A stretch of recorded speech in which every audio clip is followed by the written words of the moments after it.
বিএনপির আন্তর্জাতিক বিষয়ক সহ সম্পাদক রুমিন ফারহানা, ব্যারিস্টার রুমিন ফারহানা, আপনাকে আমাদের স্বাগত জানাই এবং আপনি আমাদের সাথে থাকছেন এবং সময় দিয়েছেন সেজন্য আপনিও আমাদের কৃতজ্ঞতা জানবেন। আমাদের সাথে আরও আছেন বাংলাদেশ খেলাফত মজলিসের মহাসচিব জনাব মামুনুল হক, আপনাকে আমরা শুভেচ্ছা জানাই, কৃতজ্ঞতা জানাই, আপনি আমাদের সাথে যুক্ত হয়েছেন, আপনার সময় দিয়েছেন, সেই জন্য আপনি আমাদের কৃতজ্ঞতা জানবেন। জি, আমরা আপনাদের একটু কৃতজ্ঞতা জ্ঞাপন করি এবং সকল দর্শকদেরকে।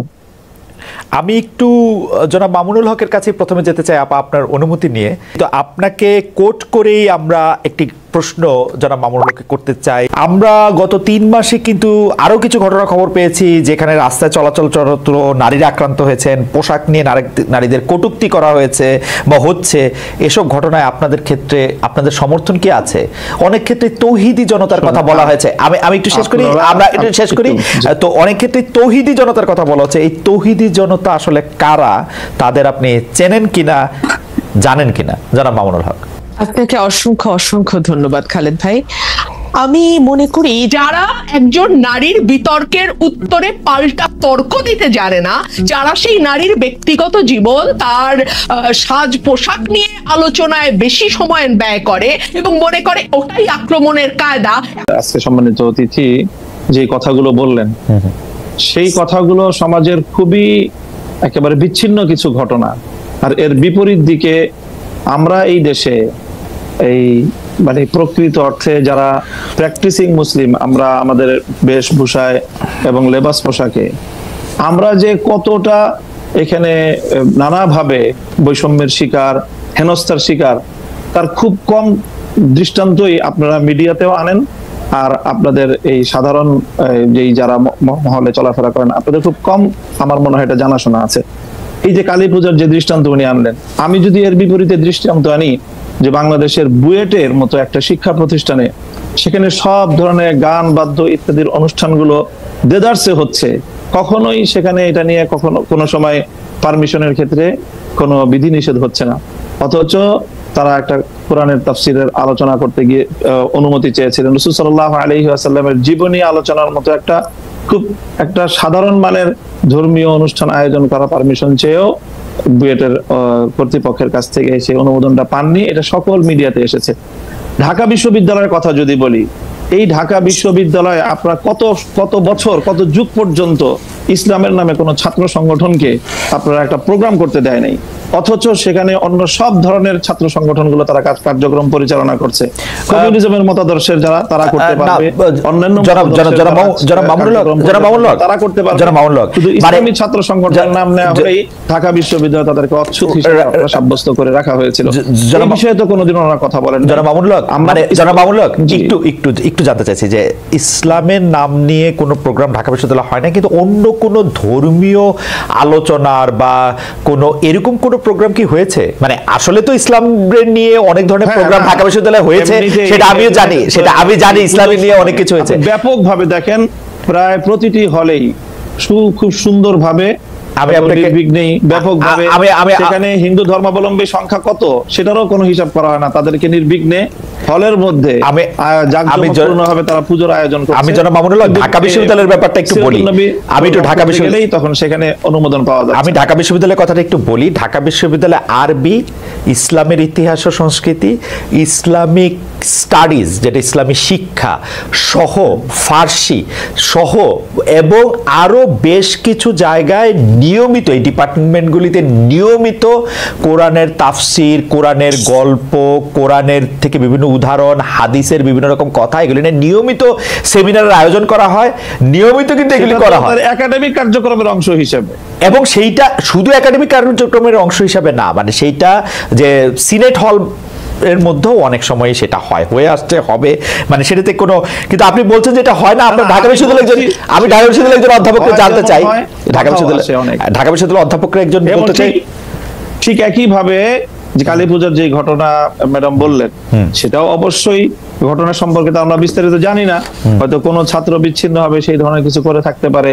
সেটাকে হিন্দু ধর্মাবলম্বীদের বিরুদ্ধে একটা অভিযান বা একটা ভূমিকা হিসেবে চিহ্নিত করার কোনো মানে আমাদের কাছে তো প্রমাণ। আচ্ছা, আমরা একটু ম্যাডামের কাছে, সে প্রকৃত অর্থে যারা দাড়ি টুপিওয়ালা মুসলমান হিসাবে ইসলাম ধর্মকে তারা সকল ক্ষেত্রে প্র্যাকটিস করতে চায়, বিশেষ করে রাজনৈতিক ক্ষেত্রে যারা আমরা ইসলামকে প্র্যাকটিস করতে চাই, আমরাই হলাম প্রকৃত অর্থে বাংলাদেশে আসলে সংখ্যালঘু, এবং আমরাই সবচেয়ে বেশি বৈষম্য এবং নানা ধরনের অত্যাচার এবং নিপীড়নের শিকার।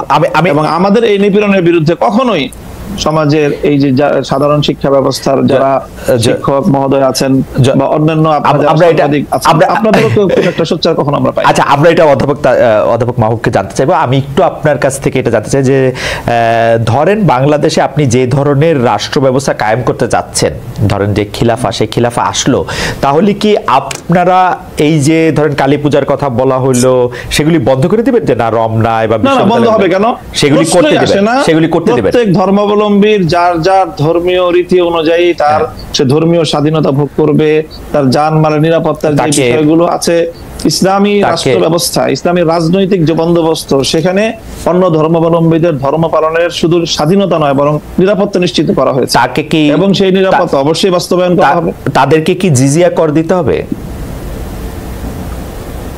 এখন আমি প্রথমেই কথা বলি যে আমরা মুসলিম কি অমুসলিম।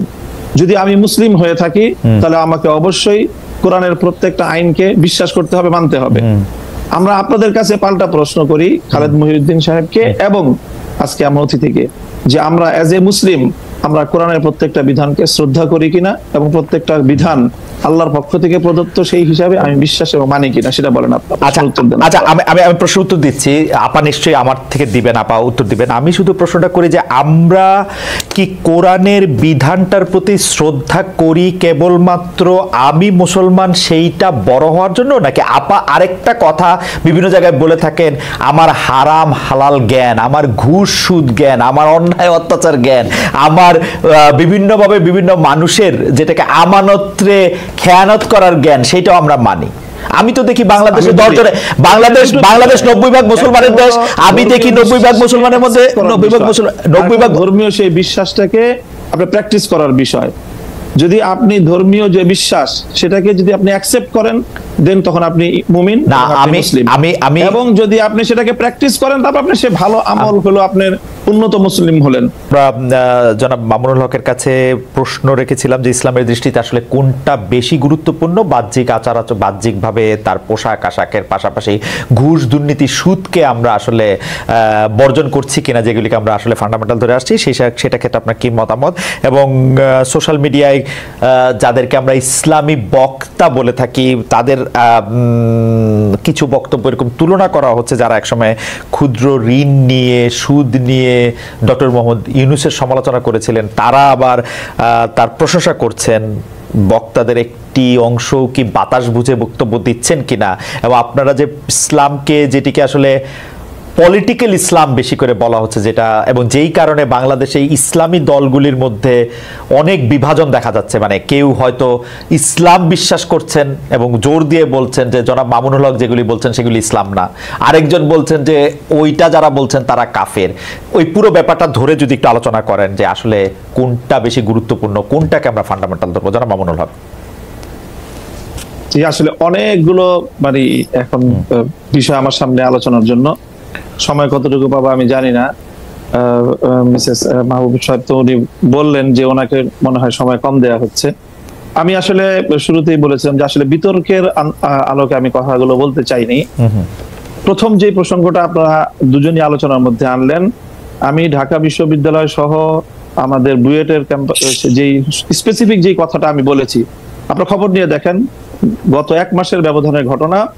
ঢাকা বিশ্ববিদ্যালয়ে একটা সিরাতুন নবী অনুষ্ঠান করার সুযোগ দেওয়া হয়েছে, এবং এই অনুষ্ঠানটাকে ঢাকা বিশ্ববিদ্যালয়ের ইতিহাসে দীর্ঘদিন পরে এই ধরনের একটা অনুষ্ঠানের একটা মানে ব্যতিক্রমী আয়োজন হিসাবে গোটা ঢাকা বিশ্ববিদ্যালয় এটাকে খুব তারা উৎসাহিত করেছে। সেম একই ধরনের অনুষ্ঠানের অনুমতি চেয়ে বুয়েটের ছাত্ররা বুয়েটের প্রশাসনের কাছ থেকে অনুমতিটা পায়নি। আপনারা যে দৃষ্টান্তগুলো এনেছেন সেটা হলো একাডেমিক যে ইসলামিক স্টাডিজ বিভাগ আছে, আরবি ভাষা সাহিত্য আছে, উর্দু আছে, ফার্সি আছে, অ্যাজ এ ল্যাঙ্গুয়েজ বা একটা সাবজেক্ট হিসাবে পড়াশোনার বিষয়ে আমি এই জায়গাটা আমার প্রশ্ন ছিল না। আমার প্রশ্ন হলো যে বিগত 50 বছরে ঢাকা বিশ্ববিদ্যালয়ে ইসলামী ছাত্র মজলিস, ইসলামী ছাত্র আন্দোলন, ইসলামী ছাত্র শিবির নামে আপনারা ঢাকা বিশ্ববিদ্যালয়ের ক্যাম্পাসে কোনো কার্যক্রম পরিচালনা করার সুযোগ আপনারা দিয়েছেন, ইসলামী কোনো সংগঠনকে দেওয়া হয় নাই। এই জায়গাটার আমি ইসলামী রাজনৈতিক চর্চার যে সুযোগটা থেকে ইসলামপন্থীদেরকে চরমভাবে বৈষম্যমূলক ভাবে তাদেরকে দমন করা হয়েছে। মামুন ভাই একটা ছোট্ট প্রশ্ন কি করতে পারি, যে ধরেন আপনি যে আমি কথাগুলো শেষ করি। আচ্ছা ঠিক আছে কোনো অসুবিধা নাই। দ্বিতীয় বিষয় যেটা ম্যাডাম বললেন যে এই যে পোশাকের যে বিষয়, আমি কিন্তু পোশাকের যে বিষয়টা বলেছি সেখানে আমি সুনির্দিষ্টভাবে একটা কথা বলেছি, সেটা হলো এই যে আমরা যারা ইসলামকে রাজনৈতিকভাা আমরা রাজনীতিটাও যারা ইসলামের আলোকে করতে চাই, আমরা মনে করি যে ইসলাম কমপ্লিট কোড অফ লাইফ, পূর্ণটাই ইসলামকে মানতে হবে। আমি ব্যক্তিগত জীবনে ইসলামকে মানবো, আমি ব্যবসার ক্ষেত্রে অর্থনীতির ক্ষেত্রে ইসলামকে মানবো না, অথবা রাজনীতির ক্ষেত্রে ইসলামকে মানবো না। ইসলামকে এভাবে খণ্ডিত আকারে মানার কোনো সুযোগ আল্লাহ কোরআন দেয়নি, বরং পরিপূর্ণভাবে ইসলামকে, যারা পরিপূর্ণভাবে ইসলামকে মানতে চাই এবং বিশেষ করে যারা আমরা রাজনীতিতে ইসলামকে অনুসরণ করতে চাই, আমাদের উপর রাষ্ট্রীয় যে দমন পীড়ন চালানো হয়েছে সেটা অন্য কোনো আদর্শিকভাবে রাজনীতি যারা করে, আদর্শিক কারণে অন্য কারোর উপরে সেই বৈষম্যটা বাংলাদেশে অতীতে হয়নি। এই জায়গাটার কথা বলেছি। আপনারা বিষয়টা বারবারই আপনারা আলোচ্য বিষয়টা ভিন্ন দিকে নিয়ে না আচ্ছা ঠিক আছে। দ্বিতীয় বিষয় আমি বলি আপনি যে প্রশ্ন করেছেন সেই প্রশ্নের জায়গায় আমি আসি, যে একটা বিষয়ের গুরুত্ব আছে, সবটারই গুরুত্ব রয়েছে। সুদ, ঘুষ, দুর্নীতি সহ যেই সকল বিষয়গুলো ইসলাম নিষিদ্ধ করেছে এর প্রত্যেকটার বিষয়ে আমরা ফোকাস করি, আমরা আলোচনা করি। হয়তো সবটা আপনারা শুনেন না বা সবটা সেইভাবে মিডিয়ায় কভারেজ পায় না।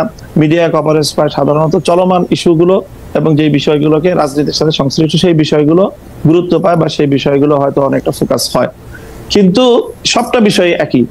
সর্বশেষ আপনি যে কথাটা এনেছেন, এই যে ক্ষুদ্র ঋণ এবং সুদ ব্যবস্থা এবং ডক্টর ইউনূস সাহেবের সাথে বর্তমান সময়ে তার যে প্রশংসামূলক কিছু কথাবার্তা, দেখেন এখনো আমরা বলি যে সুদ ইসলামের দৃষ্টিতে জঘন্যতম একটা অপরাধ এবং নিষিদ্ধ একটা বিষয়। কাজেই সেটা ক্ষুদ্র হোক আর বৃহৎ আকারে হোক, ক্ষুদ্র ঋণের মাধ্যমে যে কাজটা হয়েছে সেটা হলো সমাজের তৃণমূল পর্যায় পর্যন্ত সুদ ব্যবস্থাটাকে পৌঁছে দেওয়া হয়েছে।